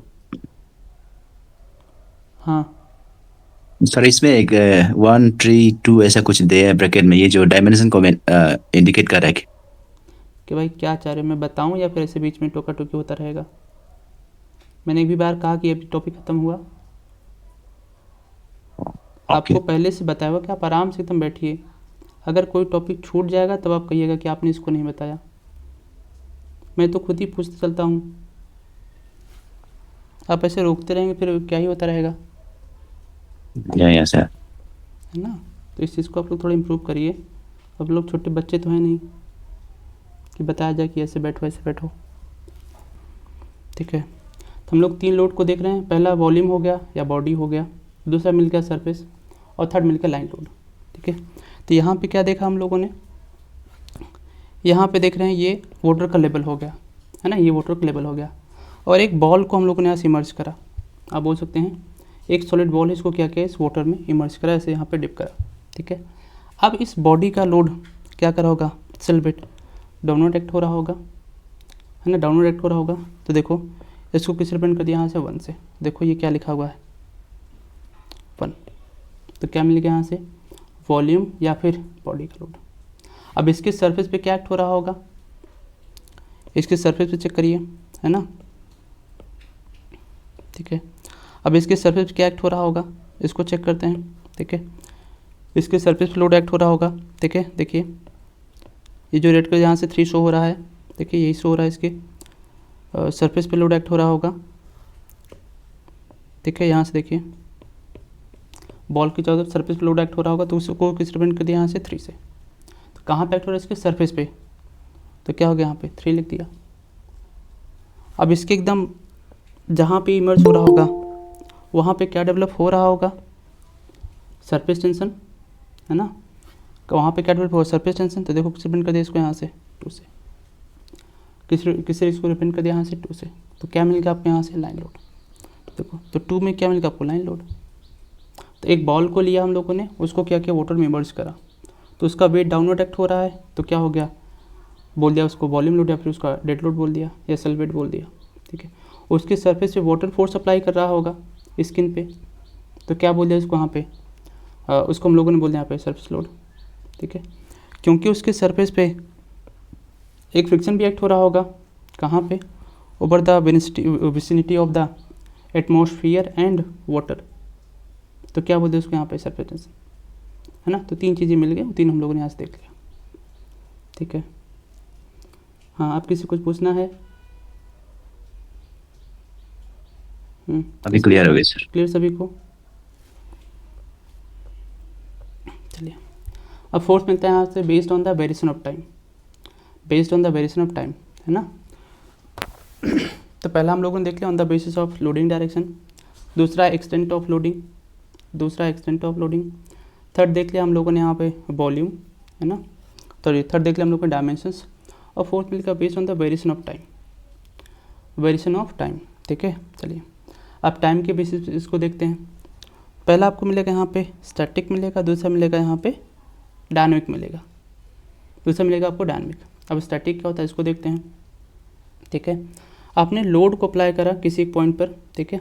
अब लोड का जो मैग्नीट्यूड है, magnitude, directions and point of application, ये चेंज नहीं हो रहा है, ये चेंज नहीं हो रहा है। लोड का मैग्नीट्यूड, डायरेक्शन, ठीक है, लोड का magnitude, direction and point of application, ये चेंज नहीं हो रहा विद रिस्पेक्ट टू टाइम, ये चेंज नहीं हो रहा विद रिस्पेक्ट टू टाइम। तो उसको क्या बोलते हैं, उसको स्टैटिक लोड बोलते हैं, उसको हम लोग क्या बोलते हैं, स्टैटिक लोड बोलते हैं। ठीक है, तो magnitude, direction, point of application do not change with respect to time, उसको क्या बोलेंगे, स्टैटिक लोड। एग्जाम्पल क्या हो जाएगा, सेल्फ वेट हो गया फिर डेड लोड हो गया, सेल्फ वेट हो गया फिर डेड लोड हो गया। ठीक है, तो क्या हो जाएगा, वो स्टैटिक लोड हो जाएगा। ठीक है, अब यही तीनों चीज़ क्या हो, चेंज हो, क्या हो, चेंज हो, कौन सा, magnitude, direction and point of application changes with respect to time, उसको क्या बोल देते हैं, उसको बोलते हैं डायनेमिक लोड। एग्जाम्पल क्या हो जाएगा, लाइव लोड हो गया, विंड लोड हो गया, सेस्मिक लोड हो गया, वेव लोड हो गया। ठीक है, वेव लोड हो गया, तो ये क्या बन जाता है आपके यहाँ पे डायनेमिक लोड। तो हम लोगों ने यहाँ पे on the basis of time, variation of time के बेसिस पे क्लासीफाई करा स्टैटिक लोड और डायनेमिक लोड, स्टैटिक लोड और डायनेमिक लोड। ठीक है, चलिए अभी आप यहाँ देख सकते हैं। ठीक है, तो एक यहाँ पे हम लोगों ने एक स्ट्रक्चर को लिया, है ना, एक स्ट्रक्चर को लिया, इसका सेल्फ वेट, है ना, जैसे मान लीजिए कहा जाए एक बिल्डिंग है ना, एक बिल्डिंग है, एक बिल्डिंग बन करके, ये बिल्डिंग हो गया, मान लीजिए ग्राउंड हो गया, यहाँ पे एक बिल्डिंग बन करके रेडी हो गया। ठीक है, अब बिल्डिंग का जो लोड होगा सेल्फ वेट, वो तो फिक्स हो गया, किस डायरेक्शन में एक्ट हो रहा होगा, है ना, वो क्या हो गया, यहाँ से फिक्स हो गया। ठीक है, क्या ऐसे एक्ट हो रहा होगा, ये तो इसका सेल्फ वेट हो गया। अब क्या इसका पॉइंट ऑफ एप्लीकेशन चेंज होगा, नहीं। कैसे मैग्नीट्यूड चेंज हो रहा होगा, नहीं, सेल्फ वेट की बात हो रही है, वो आपको फिक्स होगा। ठीक है, मैग्नीट्यूड भी फिक्स है, पॉइंट ऑफ एप्लीकेशन भी फिक्स है, डायरेक्शन भी फिक्स है, तो इसको क्या बोल दिया यहाँ से, इसको बोल दिया हम लोगों ने यहाँ पे स्टैटिक लोड। लेकिन यहीं पर चेंज हो, जैसे कहा जाए विंड लोड, तो कभी विंड ज़्यादा लोड अप्लाई करेगा, कभी कम करेगा, कभी इधर से अप्लाई करा, कभी ऐसे इंक्लाइंड आ रहा होगा, है ना, कभी ऐसे सरफेस पे अप्लाई कर रहा होगा, तो इसको हम क्या बोलते हैं, इसको हम लोग डायनेमिक लोड बोल देते हैं। तो अगर चेंज हो रहा है तो डायनेमिक लोड, चेंज नहीं हो रहा है तो क्या मिल गया आपको, स्टैटिक लोड मिल गया। क्या मिल गया आपको, स्टैटिक लोड मिल गया। ठीक है, चलिए अब ज़रा सबको बताइए, घर के अंदर जो चेयर होता है ना, घर के अंदर जो चेयर होती है, चेयर किस में आ जाएगा, डेड लोड में या फिर लाइव लोड में। घर में जो चेयर होता है डेड लोड होगा, लाइव लोड होगा, ओके गुड, डेड लोड होगा। तो अब ज़रा बताओ, अब ज़रा बताइए आप लोग, डेड लोड है ना, डेड लोड है चेयर का, तो ज़रा बताओ ये स्टैटिक में आएगा, डायनामिक में आएगा, ये स्टैटिक होगा या डायनामिक होगा,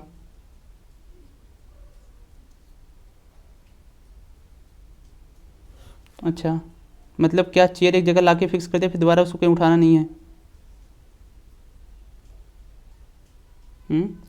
चेयर को एक जगह लाके रख दिया फिर दोबारा कभी उसको मूव नहीं कराएंगे कहीं भी।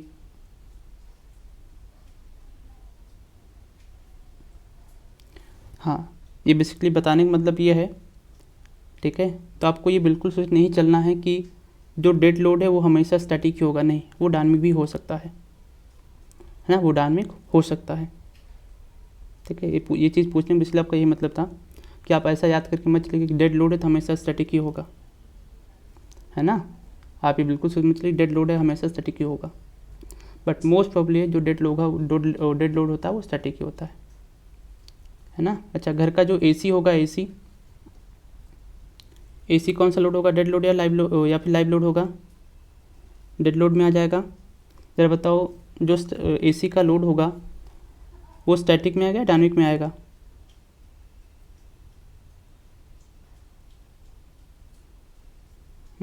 किस में आएगा? वो स्टैटिक में आएगा, ठीक है। इसका बेसिस ध्यान रखना, अगर मैग्नीट्यूड, डायरेक्शन और पॉइंट ऑफ एप्लीकेशन वो चेंज हो विद रिस्पेक्ट टू टाइम, है ना, तो क्या हो जाएगा, वो डायनामिक होगा, अदरवाइज वो क्या होगा, स्टैटिक होगा। अब लास्ट है यहाँ पे, based on the load application time, ध्यान रहे। अब यहाँ पे क्या है, लोड एप्लीकेशन टाइम है, extent of loading, variation of time, हम इसकी बात नहीं कर रहे हैं। लोड एप्लीकेशन टाइम, कितनी देर तक हम लोड को अप्लाई कर रहे हैं, तो पहला आपको मिलता है यहाँ से ग्रेजुअल अप्लाइड लोड और क्वेसी लोड, अब इसका मतलब क्या हो गया, ठीक है, कि किसी पॉइंट पर हमने लोड को अप्लाई करा, ठीक है, बट वो लोड अपनी मैक्सिमम वैल्यू को कब ऑब्टेन करा, इनफाइनाइट टाइम में, उसको हम क्या बोल देते हैं, उसको बोलते हैं ग्रेजुअल अप्लाइड लोड और क्वेसी लोड। अब जो सारा सोम में स्ट्रेंथ डिफाइंड है, सोम में आप जितनी भी स्ट्रेंथ पढ़ते हैं, सोम में क्या आप बोल सकते हैं जी, मटेरियल की जितनी भी आप स्ट्रेंथ पढ़ते हैं वो सारी स्ट्रेंथ किस लिए डिफाइंड होती हैं, ग्रेजुअली अप्लाइड लोड के लिए। जैसे कहा जाए आप कंक्रीट की टेस्टिंग करते हैं तो लोड कैसे अप्लाई करते हैं, ग्रेजुअल अप्लाई लोड करते हैं, लोड को ग्रेजुअली अप्लाई करते हैं। नेक्स्ट, आप स्टील का टेंशन टेस्ट करते हैं, आप स्टील का कॉम्प्रेशन टेस्ट करते हैं, वो भी क्या है, ग्रेजुअल अप्लाइड लोड है। आप कॉम्पैक्शन करते हैं सॉइल का, वो भी क्या है, ग्रेजुअली अप्लाइड लोड है, ठीक है। इट मीन्स हम किसी भी जगह पे लोड तो अप्लाई कर रहे हैं, बट जो लोड का मैग्नीट्यूड है वो अपनी मैक्सिमम वैल्यू को रीच कर रहा है, कब, इनफाइनाइट टाइम में, उसको क्या बोला जाएगा, उसको बोलते हैं ग्रेजुअली अप्लाइड लोड और क्वेसी लोड। इसका एग्जांपल क्या हो जाएगा, कहा जाए कि कोई कंस्ट्रक्शन हो रहा है, जिसका कहा जाए फॉर डैम्स, है ना, डैम्स हो गया, ठीक है, क्या हो गया, डैम्स हो गया ना, तो डैम का कंस्ट्रक्शन हो रहा है। अब डैम्स अपनी मैक्सिमम लोड को कब ऑब्टेन करेगा, अभी आपको नहीं पता। जो डैम्स के ऊपर लोड है, जो डैम का लोड है, अपनी मैक्सिमम वैल्यू कब रीच करेगा, अभी नहीं पता। हाईवे हो गया, हाईवे के ऊपर मैक्सिमम कितना लोड अप्लाई होगा, अभी आपको नहीं पता है ना। तो जो भी डेवलपमेंट स्टेजेस होते हैं, है ना, जो भी कह सकते हैं कि अभी उस पर लोड इंक्रीज़ करा है, डिक्रीज़ भी करा है, लेकिन मैक्सिमम कितना होगा आपको नहीं नोन है, तो किस में आ जाते हैं, यहाँ से ग्रेजुअली अप्लाइड लोड में आ जाते हैं। कैसे कहा जाए, कोई बिल्डिंग बन रही है ना, बिल्डिंग कंस्ट्रक्ट हो रही है, तो बिल्डिंग का लोड क्या रहा, कंटिन्यूस बढ़ता जा रहा होगा, लेकिन कब मैक्सिमम जाएगा, ये भी अभी आपको नहीं पता। ठीक, किसके अंदर आ जाता है, यहाँ से ग्रेजुअली अप्लाइड लोड और क्वेसी लोड। ठीक है, ध्यान रखना, मैक्सिमम वैल्यू को रीच करेगा कब, इनफाइनाइट टाइम में। इसको हम क्या बोलेंगे, इसको बोलते हैं ग्रेजुअली अप्लाइड लोड। लेकिन यहीं पर क्या हो, ये जो मैक्सिमम वैल्यू है सडन में इंक्रीज कर जाए और कहाँ तक पहुँच जाए अपनी मैक्सिमम वैल्यू को, कहाँ तक रीच कर जाए अपनी मैक्सिमम वैल्यू को, उसको क्या बोलते हैं, उसको बोलते हैं सडन अप्लाइड लोड। देखो, type of load which reaches its maximum value instantly, तो अपनी मैक्सिमम वैल्यू को रीच करा इनफाइनाइट टाइम में, तो ग्रेजुअली अप्लाइड लोड या क्वेसी लोड हो गया, मैक्सिमम वैल्यू को रीच कर गया सडन में, उसको क्या बोलते हैं यहाँ पे, सडन अप्लाइड लोड। क्या मिलेगा आपको, सडन अप्लाइड लोड हो गया। ठीक है, नेक्स्ट आपको मिलेगा यहाँ पे इम्पैक्ट लोडिंग। नेक्स्ट है इम्पैक्ट लोडिंग। अब इम्पैक्ट लोडिंग क्या होता है, ठीक है, आपने लोड को अप्लाई किया, बट द लोड, ठीक है, देखो यहाँ पे time gap of application of load is more and relative velocity exist between the loading and loading members. अब इसका मतलब क्या होगा कि आपने जहाँ पे लोड अप्लाई करा है ना, आपने जहाँ पे लोड अप्लाई करा तो लोड अपनी मैक्सिमम वैल्यू को तो रीच करेगा, ठीक है, बट पहली चीज़ टाइम गैप मिलेगा। सेकंड थिंग क्या होगा, आपको रिलेटिव मोशन मिलेगा किसके बीच में, between loading and loading member, between loading and loading member, है ना। जिसे कहा जाए कोई बॉल है ना, बॉल है, तो बॉल को क्या किया आपने, वॉल पे ऐसे फेंका तो क्या हुआ, लोड पे जाके अप्लाई हुआ, लेकिन फिर से क्या हुआ, बाउंस बैक हुआ उसका, तो रिलेटिव मोशन मिला किसके बीच में, between wall and loading members. Loading member पे क्या हो गया, यहाँ से बॉल हो गया। इसको क्या बोलते हैं, इसको इम्पैक्ट लोड बोलते हैं, इसको क्या बोलते हैं, इम्पैक्ट लोड बोलते हैं। लेकिन यहीं पर क्या हो, कोई भी रिलेटिव मोशन ना मिले किसी between wall, between loading and loading member, तो इसको क्या बोलते हैं, इसको बोलते हैं सडन अप्लाइड लोड।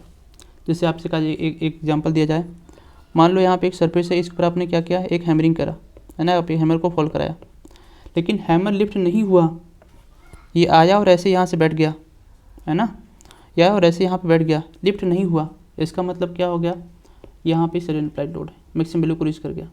लेकिन यहाँ पे स्ट्राइक करने के बाद फिर से बाउंस बैंक हुआ, या फिर से इसने क्या किया, यहाँ से रिलेटिव मोशन मिला, उसको क्या बोल देते हैं, तो उसको इम्पैक्ट लोडिंग बोल देते हैं, उसको क्या बोलेंगे, इम्पैक्ट लोडिंग बोलते हैं। इसका एक और एग्जाम्पल आपको देता हूँ। वॉल में हम क्या करते हैं, हैमरिंग करते हैं कील को लगाने के लिए, है ना, नेल्स को लगाने के लिए हम क्या करते हैं, हैमरिंग करते हैं वॉल में, ठीक है। तो आपने जैसे लोड को अप्लाई करा, आपने जिस लोड को अप्लाई किया, क्या हुआ, वो इम्पैक्ट किया, और इम्पैक्ट का रिलेशन क्या होगा, जो कील होगी वो इनसाइड की तरफ मूव कर जाएगी, इनसाइड की तरफ क्या करेगा, मूव कर जाएगा। तो दोनों ऑलमोस्ट क्या है, सेम है, सडन और इम्पैक्ट। बट इम्पैक्ट में आपको क्या मिल रहा है, रिलेटिव मोशन मिल रहा है between loading and loading members, और वो चीज़ आपको सडन में नहीं मिल रही है, वो चीज़ आपको सडन में नहीं मिल रहा है, ठीक है। तो सडन में जो लोड है अपनी मैक्सिमम वैल्यू को रीच कर गया इंस्टेंटली, इम्पैक्ट में वो चीज़ आपको नहीं मिल रही है। यहाँ पर क्या आपको टाइम गैप मिल रहा है, यहाँ पर आपको क्या मिला है, टाइम गैप मिल रहा है, ठीक है। मिल जाएगा सडन अप्लाइड लोड और इम्पैक्ट लोडिंग। नेक्स्ट आपको इसके मिलता है यहाँ पे शॉक लोडिंग, ठीक है। नेक्स्ट मिलता है यहाँ पे शॉक लोडिंग, नेक्स्ट आपको मिलता है यहाँ पे शॉक लोडिंग।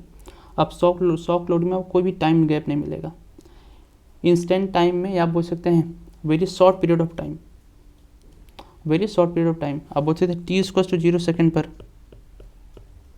क्या होगा, t=0 सेकेंड पे क्या हो जाएगा, मैक्सिमम लोड अप्लाई हो जाएगा, क्या हो जाएगा, यहाँ पे मैक्सिमम लोड अप्लाई हो जाएगा। देखिए, in this type of loading for which rate of application of load is very high and time gap is very less. तो कम टाइम में मैक्सिमम लोड अप्लाई हो गया, कम टाइम में मैक्सिमम लोड अप्लाई हो गया वो, तो ऐसे लोड को हम क्या बोलते हैं, शॉक लोडिंग। तो जैसे कहा जाए अर्थक्वेक, है ना, अर्थक्वेक, तो अर्थक्वेक आएगा तो सेस्मिक एक्टिविटीज़ होंगी, है ना, सेस्मिक लोड एक्ट होगा। लेकिन सेस्मिक लोड को एक्ट होने का ड्यूरेशन क्या होता है, मुश्किल 1 सेकेंड, 2 सेकेंड या 3 सेकेंड, है ना, 1 सेकेंड, 2 सेकेंड या 3 सेकेंड। तो यहाँ पे जो आ रहा है वो क्या हो गया, यहाँ पे शॉक लोडिंग हो गया, ठीक है। ये किस मिल जाता है आपको, यहाँ पे शॉक लोडिंग मिल जाता है, ठीक है। तो क्या हो गया यहाँ पे, शॉक लोडिंग। नेक्स्ट आपको कौन सा मिला है यहाँ पे, इम्पैक्ट। नेक्स्ट कौन सा मिला यहाँ पे, सडन अप्लाइड लोड, और पहला कौन सा था, ग्रेजुअली, पहला कौन सा था, ग्रेजुअली। सडन में, इम्पैक्ट में और शॉक में टाइम गैप का डिफरेंस मिलेगा। शॉक में t=0 टाइम पे मैक्सिमम लोड अप्लाई हो गया, शॉक लोडिंग। आपको टाइम गैप मिला तो क्या हो गया, यहाँ पे इम्पैक्ट लोडिंग हो गया, है ना। टाइम गैप आपको बहुत ही कम मिल रहा है, 0 नहीं है, बहुत ही कम है ना। इंस्टेंट टाइम में क्या होगा, मैक्सिमम लोड को रीच करेगा, उसको क्या बोलते हैं हम यहाँ पे, सडन अप्लाइड लोड। लेकिन यही लोड मैक्सिमम वैल्यू को रीच करेगा कब, इन्फाइनाइट टाइम में, क्या बोलते हैं उसको, ग्रेजुअली अप्लाइड लोड, ठीक है। तो इसमें आपको टोटल 4 टाइप्स के लोड मिल जाते हैं, तो based on the load application time, ठीक है। चलिए, तो यहाँ से मिल जाता है आपको टाइप्स ऑफ लोड, यहाँ से मिल जाता है टाइप्स ऑफ लोड। तो टाइप्स ऑफ लोड को हमने 5 पैरामीटर्स पे क्लासीफाई करा। पहला, on the base of loading direction, extent of loading, फिर डायमेंशन, है ना, फिर यहाँ पे देखा टाइम वेरिएशन, और लास्ट कौन सा मिल गया आपको, यहाँ पे लोड एप्लीकेशन टाइम। यहाँ तक क्लियर सभी को, यहाँ तक क्लियर सभी को, ठीक है। सर ये जो है आप, सर ये डायनेमिक और ये स्टैटिक लोडिंग में जो जब पढ़ाते समय को उसमें पॉइंट ऑफ एप्लीकेशन बोला है, उसको थोड़ा पॉइंट ऑफ एप्लीकेशन मतलब क्या है उसको एग्जैक्ट थोड़ा आप पॉइंट ऑफ एप्लीकेशन मतलब हो गया एक सरफेस हो गया, इस पॉइंट पर लोड अप्लाई किया, ये पॉइंट 1 हो गया, है ना। इस पॉइंट 1 को क्या बोलते हैं, पॉइंट ऑफ एप्लीकेशन। तो जिस पॉइंट पर लोड अप्लाई हो रहा होगा उसको क्या बोलेगा, पॉइंट ऑफ एप्लीकेशन। तो एक बार जहाँ पे अप्लाई हो गया अब ये मूव नहीं कर रहा है ना, ये चेंज नहीं हो रहा है। एक बार जहाँ अप्लाई हो गया ये चेंज नहीं कर रहा है, ठीक है। अब कितना लोड अप्लाई, मान लो 50 किलोमीटर लोड अप्लाई हो रहा था, ये सब मैग्नीट्यूड चेंज नहीं हो रहा है। डायरेक्शन कैसे यहाँ पे डाउनवर्ड है, कहाँ पे एक्ट हो रहा है, पॉइंट 1 पे। Over the period of time ये चेंज नहीं हो रहा है, 1 पे ही अप्लाई हो रहा है, 50 किलोमीटर ही लोड है और सेम डाउनवर्ड डायरेक्शन में। इसको क्या बोलेंगे, इसको बोलते हैं स्टैटिक लोड। और ये चेंज हो गया, मान लीजिए आज 50 है, कल 20 ऐड हो गया तो 70 हो गया, नेक्स्ट डे 90 हो गया। पहली चीज़ तो यहाँ से क्या हो गया, लोड चेंज हो गया। नेक्स्ट, आज लोड ऐसे वर्टिकल लग रहा था, कल में कैसा अप्लाई हो गया ये, है ना। आज में ये ऐसे वर्टिकल लोड अप्लाई हो रहा था, कल में कैसा हो गया, ये इंक्लाइंड हो गया, है ना। अभी तक कहाँ था, 1 था, अभी तक कहाँ पे था, 1 पे था, अब कहाँ पे हो गया ये, 2 पे हो गया। कहाँ पे हो गया ये, 2 पे हो गया, ठीक है। तो क्या हो गया, ये डायनामिक लोड हो गया। क्या हो गया, डायनामिक लोड हो गया, ठीक है। अच्छा चलो आप सबको एग्जांपल देता हूँ। मान लीजिए, है ना, ये बहुत सारे आपने न्यूज़ वगैरह में सुना भी होगा, कई बार जब लोग जो चोर चोरी कर रहे होते हैं पब्लिक में पकड़े जाते हैं, है ना। लोग चोरी करते हुए जब पकड़े जाते हैं पब्लिक में तो होता क्या है, उनके ऊपर कौन सा लोड अप्लाई होता है, उनके ऊपर कौन सा लोड अप्लाई होता है,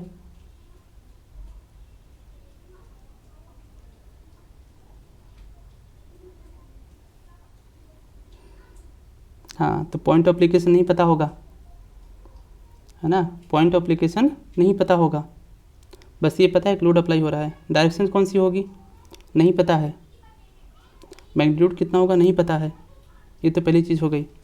चलो अब यहाँ पे बताओ कौन सा लोड होगा, वो सडन होगा या फिर इम्पैक्ट होगा,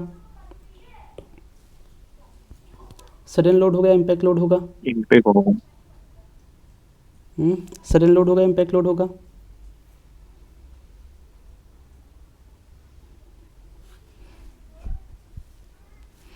चलिए ठीक है, ओके। तो यहाँ से आपको मिल जाता है ग्रेजुअली अप्लाइड लोड होगा, हाँ ठीक है, हाँ उसको खाना पीना पिला करके मारा जाएगा ना, है ना। पूछते भी रहेंगे कि दर्द तो नहीं हो रहा है मारने से। चलिए ठीक है, नेक्स्ट देखा जाता है difference between stress and strength. Okay चलिए ठीक है, आज के लिए सफिशिएंट है ना, आज के लिए सफिशिएंट है, ओके ठीक है। बाकी किया जाएगा कल की क्लास में difference between stress and strength, है ना, difference between stress and strength, ठीक है। ओके, किसी को कुछ पूछना है?